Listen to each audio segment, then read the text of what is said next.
Panalo ang Team Pilipinas sa kanilang huling laban sa FIBA 3-on-3 World Cup sa France.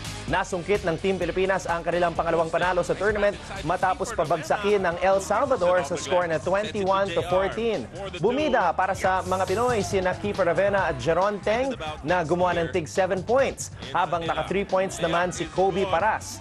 Dahil sa panalo, umangat sa 2-2 ang win-loss record ng team, pero hindi ito sapat para umabante sila sa next round. Noong opening day, tinalo ng Pilipinas ang Romania bago ang dalawang magkasunod na talo kontra sa host country na France at Slovenia.